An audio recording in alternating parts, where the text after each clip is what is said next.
Hello, everyone, and welcome, and thank you for tuning in to Health Leaders, the place for peer-sourced and solution-focused insights for healthcare executives. My name is G. Hatfield, and I'm the nursing editor for Health Leaders. Today, we are speaking with Betty Jo Rocchio, who is the Senior Vice President and Chief Nurse Executive at Mercy, about AI and messaging. So, hi, Betty Jo, how are you? I'm doing great, G. Great to be here with you today. Yeah, absolutely. Thanks for coming back. So let's jump right in. What are some of the biggest concerns that nurses have surrounding AI and its implementation? Well, if you're watching in the media, there are great concerns with some nurses with AI, and mainly when you take a look at it, it's innovative, it's on the cutting edge, and we haven't experienced this before. So I think it's just being sensitive to that innovation concept. But there are some particular things I think that are really driving why nurses may not want to adopt AI into workflow. First of all, I think there's just some unanswered questions about the ethics behind Gen AI. We've not explored this too much in nursing workflows, so taking a look at some of those ethical considerations and getting out ahead of it may help us a little bit. Mhm. Also, they're worrying a little bit about job displacement. So, Mhm. will Gen AI take my job? And so, while we have no plans on it taking our jobs, I do think it is informing a little bit how we practice, which can make some just a little bit nervous.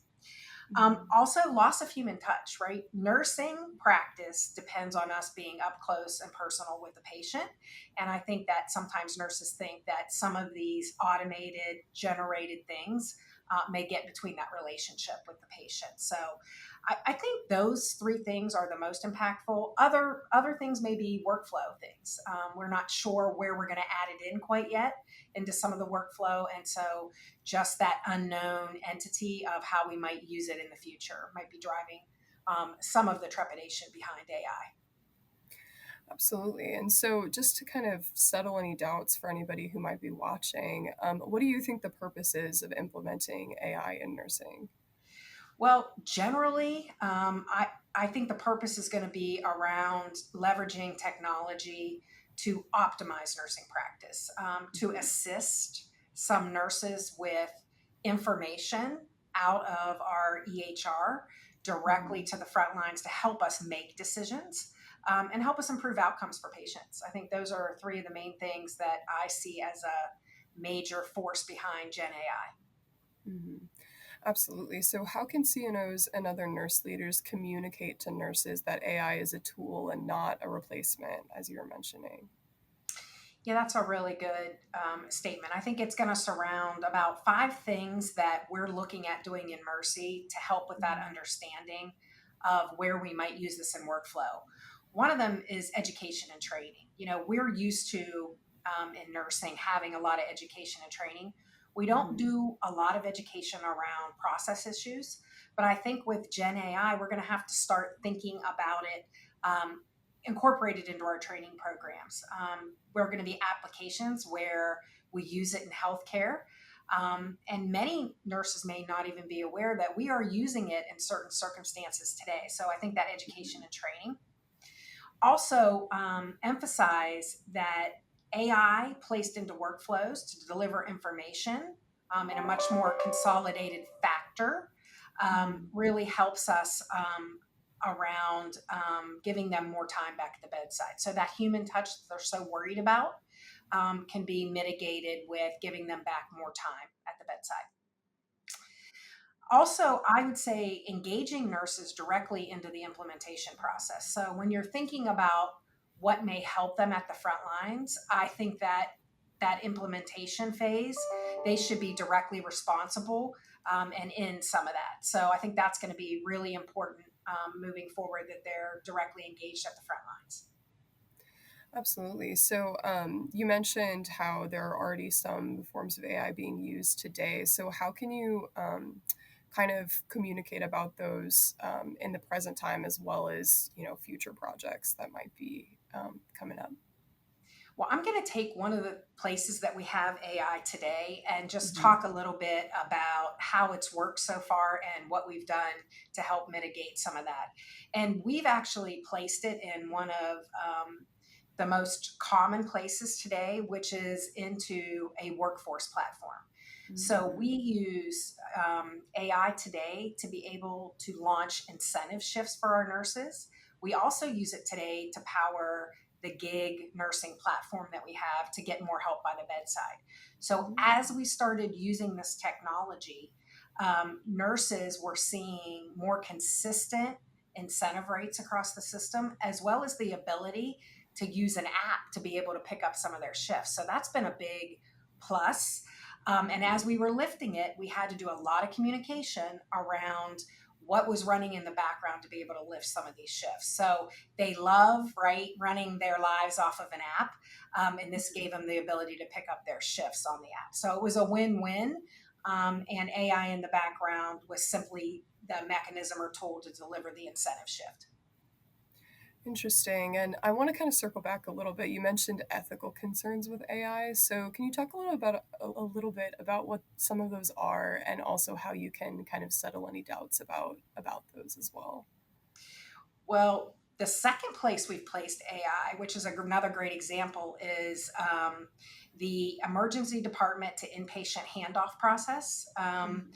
Those of you out there that are familiar with it know that you've got an emergency room nurse trying to give a report to an inpatient nurse. Now, it happens many ways today, but one of the ways that it was happening was either a phone call or just an epic communication about whatever the nurse decided to type in. What Mhm. we decided to do was place that AI, that Gen AI process into our Epic record. And what we're able to do today is to automatically generate an S bar based off of the patient condition in the emergency department and launch it to the inpatient nurse that is receiving that patient. And we do it through secure chat through Epic. So this was our first launch into maybe that ethical zone of taking patient PHI information, grabbing it and scrubbing it into our from our Epic system, and launching it into a consolidated report format. So our nurses were a little bit concerned at first, but we Mhm. walked them through the process, how we developed it, what Gen AI was doing in the background. And actually, today it's a much better handoff than anything we did in a non standardized fashion. So they were concerned, right, that the wrong patient information was going to be in there. But Mhm. we verified it. We're using data sets to make sure that we're pulling from the right fields. And we launched the pilot in one hospital, G, which was extremely helpful to be able to work out any kinks or bugs in the system before we went system wide. So that is the first Gen AI launched into nursing workflow actually in the country that I know of. Oh And wow. so, because it is right, that ethical consideration was big. And if you're watching the media, there's some concerns about that. But we were able to verify at the front lines that everything is coming across correctly. We continue to monitor it. We never let that go. It's not Mhm. like it's just running in the background with any type of controls. And explaining that to the nurses has been a big satisfier. And the automated report comes across. And so they have it on their phones to reference in patient care on the inpatient unit. So it's been a big win-win. We're getting ready to deploy across the whole system here in early June. Very cool. So, to kind of expand a little bit from AI, how can leaders provide more education and be more transparent with staff about any kind of new forms of technology, whether it be virtual nursing, AI, or anything else that might be coming up? Well, I think one of the things that we can do is talk about what that regular communication pattern looks like for some of these Mhm. things. Nurses need to know what to expect and where the communication source is coming from. And so it's not just from nursing leadership, but it's from our for us it's our office of transformation. We have some digital Mhm. expertise internal. We've also got nursing informaticists that are at the bedside helping as we deploy. And so those regular communication patterns that come out from all these areas into one single framework so the nurse can consume it. We've also launched a learning module around some of this technology. And so nurses are starting to learn that there are going to be different ways to do things within our LMS, our management system, our learning management system. So we're using what they're used to getting education and communication patterns with, and we're using it to talk about AI. Interesting. So, my last question for you is how can nurses and leaders collaborate more effectively with implementation and other new technologies? I know you mentioned having nurses there to kind of give input. So, what does that workflow kind of look like? Well, I think it's being transparent around the plan and Mm-hmm. then also talking about the entire implementation plan. With most things in nursing, that implementation plan is fairly standard. I think when you're launching this type of innovation, it's not standard. So being transparent about our plans for the new technologies, as well Mm-hmm. as our timelines and goals and our expected outcomes, and then making sure we provide regular updates on are we hitting the goals? The other thing I'll say is being transparent about problems. So when Mm-hmm. we launched this ED to inpatient handoff, we did not get it right the first time. We launched on one unit and we were watching in the background to make sure. And with AI, right, we call it a hallucination when Mm-hmm. incorrect data is pulled into a format. And we had a couple of those, and we were very transparent with the nurses. We showed them how it happened, and we went back and corrected it so they could see, right, ethically that we were doing the right thing. And I think that's very important to be very transparent. The other thing I will say is leadership, visibility, and accessibility throughout this entire process was key. So, unit leadership, understanding what's going on from both like the emergency department as well as the inpatient units has been key. And when we launched our workforce platform with AI in the background, the other thing we did was make sure that leaders and individual caregivers were there to make decisions around how that AI was put into the system. And I think both of those things are really important to make sure that those key messages are consistent across all platforms.